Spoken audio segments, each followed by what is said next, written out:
zaffe eza National Unity Platform.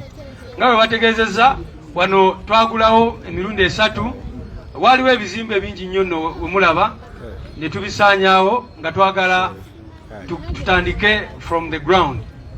So tuli basanyufu nnyo nti leero tusobodde okubitinga intelligence ya nakyemalira ne tutuuka ku launchinga lino ettaka nga tanategeera, era katusuubire era ndowooza kyobola wa chairman ayogedde ebigambo bya rabadaba kyayise rabadaba style, rabadob style, tibagenda kuzuuka olunaku lumu basange nga tuli mu State House era ne mu swimming pool nga batoto bwayise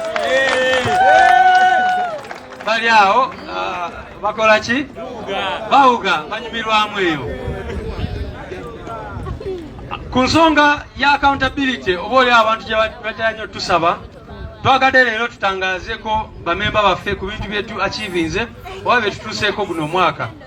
Ekisooka tulina departments zaffe 8 mwe tukolera emirimu, tulina offices 10 we twogerera mu ggwanga guno omwaka ze twakateekawo. Tulina office Gulu, Lira, Mbarara, Hoima, Busia, Mbale, Fort Portal, Kasese, Soroti ne Jinja. Guno omwaka ogutandika ogwa financial year, omwaka gw'ebyensimbi, tugenda kumakinga sure nti tulina offices mu buli kitundu ky'eggwanga kyonna.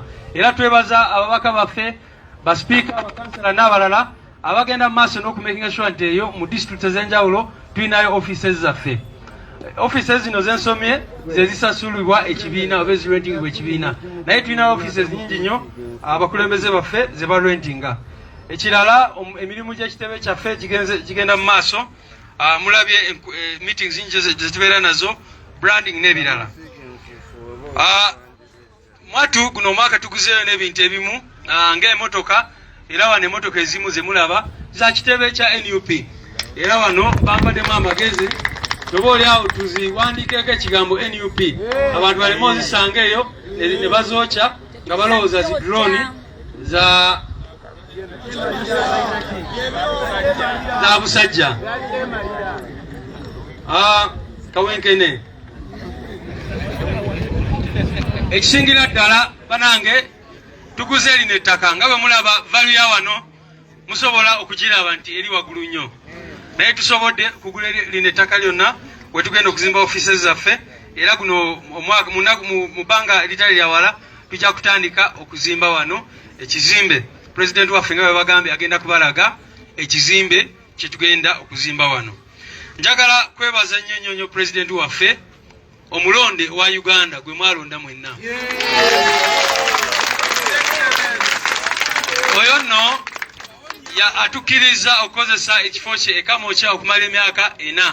Twatandikanga people power ne tumaliriza ne tubeera people power ne NUP, naye nga tukozesa ekifo ekyo okuva mu 2008 around there tatusabangako sente. Oluusi owulire abantu ne bagamba musasula oba mu rentinga premises ezo. Njagadde kukakasa eggwanga President waffe tatusabangako na 10 okukozesa ekifo ekyo kumala emyaka 4 netubadde tukozesa ekifo. Era President waffe atusuubiza nti ekifo kikyasigala nga kya people power ne bwe tubanga tumaze kuzimba wano, era tujja kusigaza ekifo nga tutendekerako abantu baffe nga tukolerako emirimu emirala. Mu welfare department yaffe waliwo bingi byetutuuseeko, nga bwe mukimanyi abantu baffe bangi nnyo baasibibwa, abalala ne babuzibwako, abalala ne batibwa. Kaakati okuva mu January y'omwaka oguwedde abantu abawerera ddala 6 betuyambyeko, abamu nga tubawa obujjanjabi, abalala nga tuyambako ku families zaabwe, abalala nga tubayamba mu ngeri ez'enjawulo. Newankubadde cases ezisinga zaali wano mu Buganda, naye waliwo abantu 1,138 abaava victims abaava mu regions endala ng'otadde mu Eastern, Northern ne Western region. Tugenze maaso n'okuyimirira ne bakomrade baffe ababeera n'obuzibu, abafiirwa n'ebirala bwe bityo. Kati mu department yaffe ya mobilization oba gyoyinza okuyita yakunga, tumekinze sure guno omwaka nti tuteekawo obukiiko bwakunga mu buli district ya Uganda. Ekyono nakyo kikulu mwali kikubiddeko mu ngalo, era ne mukubira oyo musajja engalo chairman Nyanzi Comrade Nabatanzi namulabyewa. Comrade Nabatanzi oyo Ssabakunzi waffe mu Buganda. Oyek aliwa comrade waffe. Uganda kunga. Kunga. Uganda kunga. Kunga. Kunga. Oyo ye Ssabakunzi waffe wa Northern Uganda. Wa Western taliwo no wa Eastern bali ku mirimu emirala egy'ekibiina. Ekirala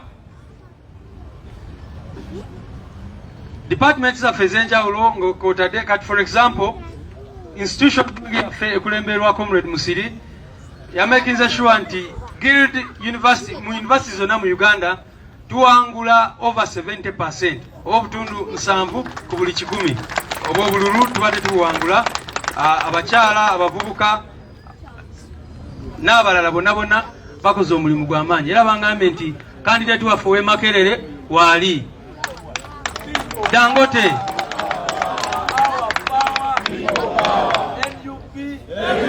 Now let me be the God Makererians. Oh yes.